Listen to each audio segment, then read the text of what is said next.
Baik, sebelumnya Assalamualaikum warahmatullahi wabarakatuh. Perkenalkan, nama saya Zulfata Ahmad Khairuddin dengan NIM 245399962SW24727. Jadi di sini saya akan menjelaskan pembahasan mengenai praktikum pemrograman geospatial website pada acara yang keenam, yaitu dengan judul Leaflet.js Bootstrap. Nah, pada acara keenam ini kemarin menggunakan bantuan yaitu Gemini Code Assist, yang di sini tujuan kita menggunakan Gemini ini yaitu untuk mempermudah kita dalam membuat struktur uh, dari script yang akan kita buat nantinya.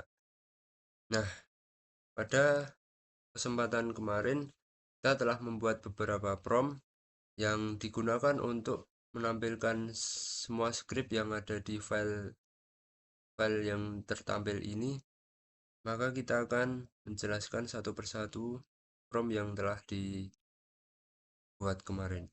Sebelumnya, data yang dipakai sama seperti acara yang kelima, yaitu menggunakan data seperti data jalan, data sungai, toponimi, batas kecamatan, dan juga batas desa pada menggunakan file ekstensi GeoJSON. Oke, langsung saja kita mulai pada prompt. Sebelum masuk pada prompt, kemarin sempat diberitahu bahwa pada bagian agen ini kita melakukan checklist terlebih dahulu agar mempermudah saat melakukan preview nantinya.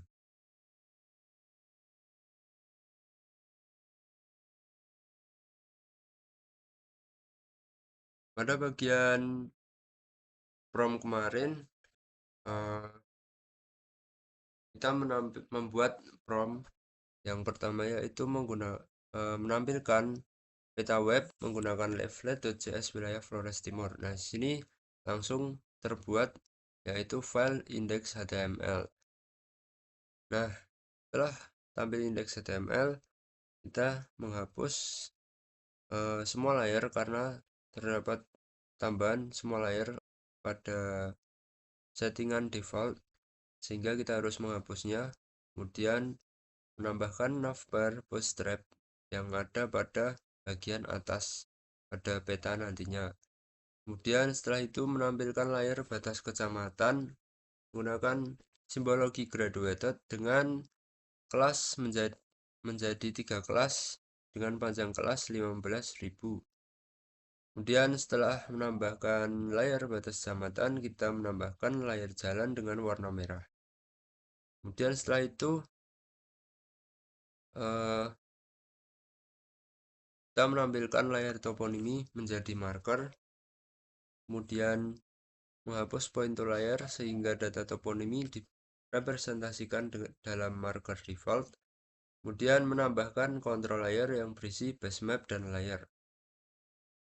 Setelah itu menambahkan tooltip untuk layer batas kecamatan dengan menampilkan WADMKC dan sticky true.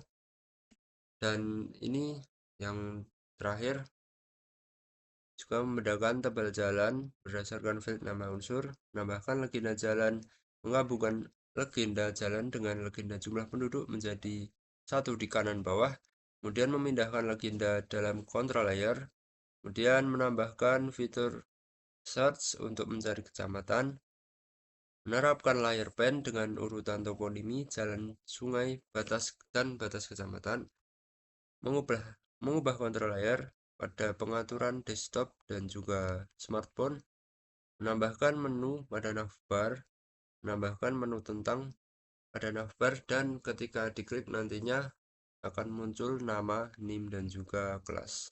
Langsung saja kita pada bagian script yang telah dibuat.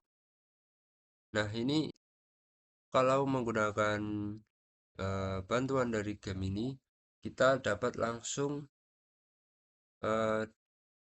memperoleh script yang secara otomatis tanpa perlu kita mengetik manual, sehingga kita lebih efisien dan lebih efektif dalam melakukan pemrograman. Nah, di sini eh, akan saya jelaskan secara umum saja mengenai skrip yang telah dibuat.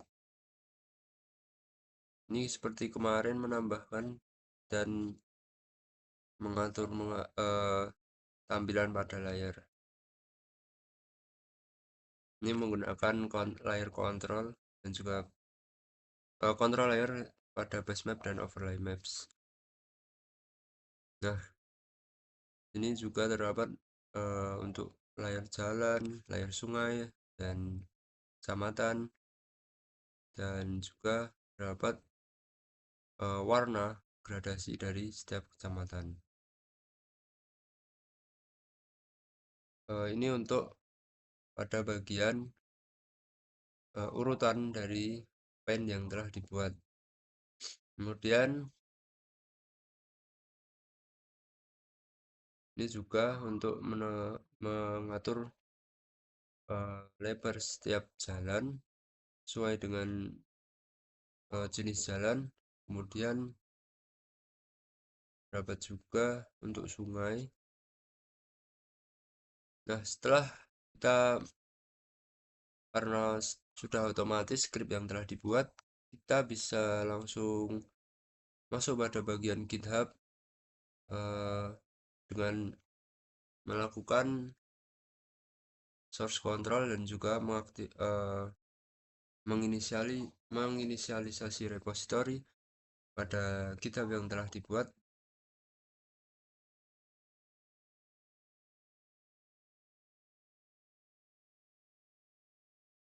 Nah, ini dia merupakan tampilan dari peta yang telah dibuat menggunakan Leaflet.js Bootstrap dengan bantuan Gemini Code Assist.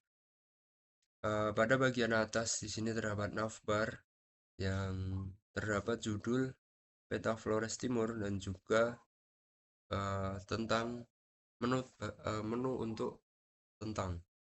Kemudian terdapat juga control layer yang berisi base map dan juga legenda.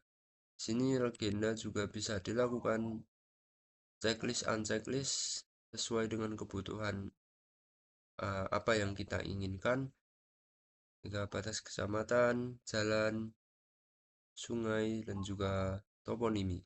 Masing-masing dari jenis-jenis legenda ini juga sudah dilakukan urutan dalam tumpang tindih atau pen yang digunakan. Untuk jalan memiliki pen yang lebih tinggi daripada layar-layar lainnya. Untuk base map, kita menggunakan dua base map, OpenStreetMap dan juga Satellite Esri. Kemudian juga ketika kita menekan, maka akan muncul informasi yang lebih detail pada bagian pop-up seperti nama kecamatan dan juga jumlah penduduk. Yang di sini menggunakan Bootstrap dan juga menggunakan icon jumlah penduduk. Dan di sini juga kita bisa menekan tentang untuk menampilkan pop-up juga pada bagian tentang pembuat, yaitu menggunakan nama, NIM, dan juga kelas. Oke, baik. Sekian penjelasan video pembahasan dari saya. Kurang lebihnya mohon maaf. Wassalamualaikum warahmatullahi wabarakatuh.